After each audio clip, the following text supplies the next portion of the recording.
Sa kanya. Bubukod din sila. Takot sa Mindoro. Ano ba yan? Meron pang ginagawa. Meron pang ginagawa ko yung mas importante. Kasi dyan sa mga vlog nyo na yan, hindi naman ako kikita dyan eh. Puro gold ka, diba? Ito, gold ka. O yun o. Yun! Owner ng Diata Pares Overcook, lumaki na ang ulo.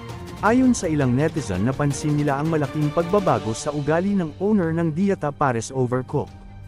Simula nang makatanggap ito ng madaming sponsors at madaming regalo, ilan nga dito ang mga binigay sa kanya ni Osmar. Matatandaan na umiyak pa si Diata sa mga regalo na bigay sa kanya ni Osmar.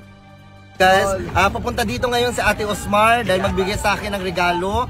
Tara puntahan natin dito, na-excite na ako. Let's go! Osmar, buksan mo na!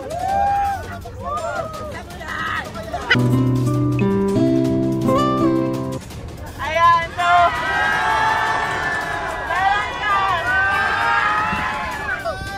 Sushi! Wow!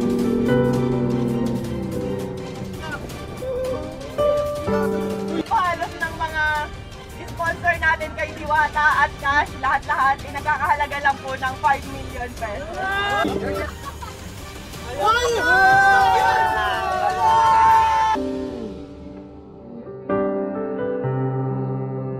Asan yung kotse? Yan! Ano naman ganun? Kasi itong binigay ko lahat kay Diata is worth 500 pesos. Dagdag pa ng ilang netizen, hindi lang lumaki ang kanyang ulo, kundi lumaki din ang kamay dahil sa mga regalo. Narito nga ang ilang video na aking nakita. Sa kanya. Bubukod din sila. Sige na. Masyadong takot sa Mindoro. Idol Diwata. Pwede ba pa-shoutout sa akin? Kay Negros Oriental. Shoutout.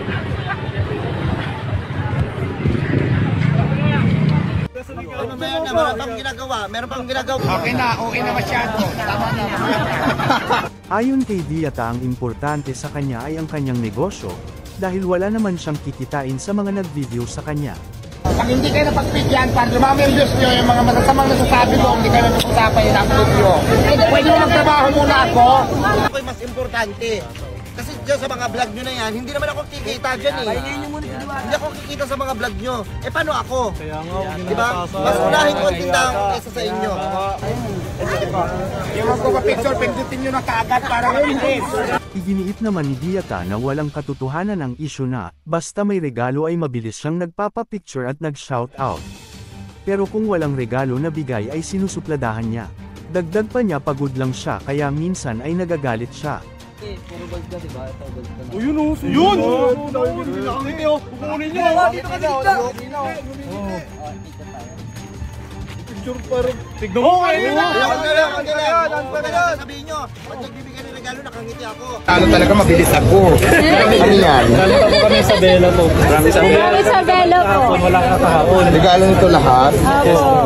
Pag sinasabi ko sa inyo, pag dinididma ko kayo, nag-upload kayo sa Facebook na masama ugali ko? Hindi ako ganun. Inaano kasi pagod lang ako. Nung komento mo sa usaping ito, lumaki na ba talaga ang ulo ng dating nakatira sa ilalim ng tulay? Idol, pa-shoutout ako, idol. Ang madikit. Wala akong privacy. Lahat na lang pinupuntahan nyo. Tapos doon sa bahay na binigay sa akin ni Osmar, lagi kayo nandun sa loob. Hindi na ako makatulog sa loob. Nandun ako sa labas.